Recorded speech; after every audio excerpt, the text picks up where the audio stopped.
بسم اللہ الرحمن الرحیم۔ محمد نوازش نے انڈیا سے پوچھا ہے دیوالی کی مٹھائی کھانے کا حکم، دیوالی کے موقع پر لوگ مٹھائی دیتے ہیں، اس کا کھانا کیسا ہے اور اس کی مٹھائی قبول کرنی چاہیے کہ نہیں کرنی چاہیے؟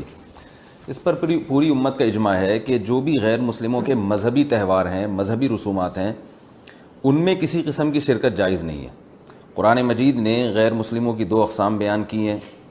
لا ينهاكم الله عن الذين لم يقاتلوكم في الدين ولم يخرجوكم من دياركم ان تبروهم،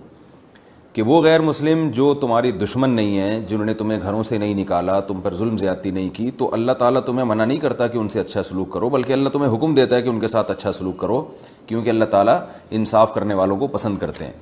خود رسول اللہ صلی اللہ علیہ وسلم کی سیرت میں آپ صلی اللہ علیہ وسلم نے یہودیوں کی، جو آپ کے یہودی پڑوسی تھے، ان کی عیادت بھی کی ہے، اور آپ صلی اللہ علیہ وسلم کی جو زوجہ حضرت صفیہ، ان کے رشتہ دار یہودی تھے، وہ ان کو ہدایہ تحفے بھیجا کرتی تھیں۔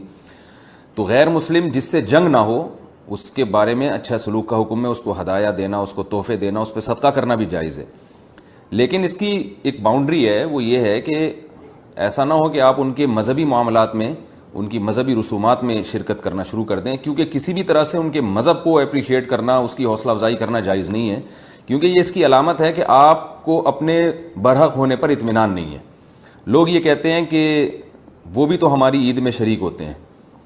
تو دیکھیں ان کے مذہب میں یہ اجازت ہے کہ ہماری عید میں اور ہمارے تہوار میں شریک ہوں، ہمارے مذہب میں اجازت نہیں ہے، تو ہم تو اپنے مذہب کو فالو کریں گے۔ ہمارے مذہب میں کرسمس ہے یا جو بھی ان کے مذہبی تہوار ہیں، ان میں کسی بھی قسم کی شرکت کی ہمیں شریعت میں اجازت نہیں دی ہے۔ ہاں، قرآن میں اللہ نے دوسرے مقام پہ فرمایا کہ اس کی گنجائش دی ہے کہ الا ان تتقوا منہم تقاہ، کوئی خطرہ ہو، اندیشہ ہو، آپ ایسی جگہ پہ رہتے ہیں جہاں غیر مسلموں کا غلبہ ہے، اور اگر آپ نے بالکل ہی بائیکاٹ کر کے رکھا تو آپ کو خطرہ ہے کہ وہ یعنی آپ پہ ظلم زیادتی کریں گے، تو ظلم سے بچنے کے لیے یا زیادتی سے بچنے کے لیے جس حد تک یعنی آپ ان کے ساتھ رہ سکتے ہیں یا گنجائش ہے اس میں، جس حد تک آپ ان کے ساتھ جو ہے وہ جوڑ پیدا کر سکتے ہیں تو کریں، لیکن بلا وجہ بڑھ چڑھ کے ان رسومات میں حصہ لینے کی شریعت میں بالکل اجازت نہیں ہے۔ وجہ اس کی یہ کہ اگر آپ ان کے مذہبی تہواروں میں شرکت کریں گے اور تو یہ منافقت ہے، کیونکہ اسلام ایک طرف یہ دعویٰ کرتا ہے وَمَن يَبْتَغِي غَيْرَ الْإِسْلَامِ دِينًا فَلَن يُقْبَلَ مِنْهُ، اسلام کو اپنے برحق ہونے پر اتنا اطمینان ہے کہ وہ یہ کہتا ہے کہ دین برحق ان الدین عند اللہ الاسلام، دین برحق صرف اور صرف اسلام ہے۔ تو جب صرف اسلام ہے تو اسلام کے علاوہ سب باطل ہیں، جب باطل ہیں تو اسلام پھر ان کو اپریشیٹ کرنے کی کسی صورت میں اجازت نہیں دے سکتا۔ یہ ایسا ہی ہے جیسے آپ کہیں کہ فلاں آدمی چور ہے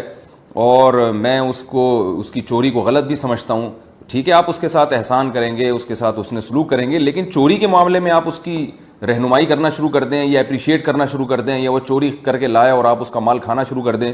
تو یہ پھر منافقت کہلائے گی۔ یہ اس کی علامت ہے کہ آپ کے چوری کے بارے میں وہ جذبات نہیں ہیں جو ہونے چاہیے۔ تو اسلام نے غیر مسلم کے ساتھ حسن سلوک کا حکم دیا، مگر اس کے مذہب کے معاملے میں دو ٹوک بتا دیا ہے کہ کسی قسم کی مذہبی رسوم میں ہم ان کے ساتھ شریک نہیں ہوں گے، بائیکاٹ کریں گے، اور ہم یہ کہیں گے کہ لکم دینکم ولی دین، آپ کے لیے آپ کا دین ہے، ہمارے لیے ہمارا دین ہے۔ اور اس بارے میں صحیح حدیث بھی ملتی ہیں۔ حضرت انس بن مالک رضی اللہ تعالیٰ عنہ فرماتے ہیں کہ ہم مدینہ میں تھے، ایک خاص تہوار تھا جو شروع سے اہل عرب کا چلا آ رہا تھا، ہم وہ تہوار منایا کرتے تھے، تو آپ صلی اللہ علیہ وسلم نے ہمیں اس تہوار سے منع کر دیا،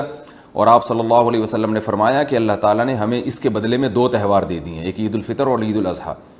تو آپ نے یہ نہیں کہا کہ مسلمانوں کا تہوار عید الفطر اور عید الاضحیٰ ہے تو یہ بھی مناؤ، اور وہ پرانا جو آ رہا ہے چلو وہ بھی مناتے رہو، اس کو منع کر دیا، اور فرمایا کہ جب اللہ نے ہمیں بدلے میں اس سے اچھے تہوار دے دیے ہیں تو اب ہم ان تہواروں کو نہیں منائیں گے۔ تو تہوار کو منانا یہی ہوتا ہے کہ آپ ان کے ساتھ مٹھائی میں شریک ہو جائیں یا ان کے ساتھ رنگ رلیوں میں شریک ہو جائیں، کسی بھی طرح سے شرکت ہوگی تو وہ منانا ہی کہلائے گی، لہذا اس کی اجازت نہیں ہے۔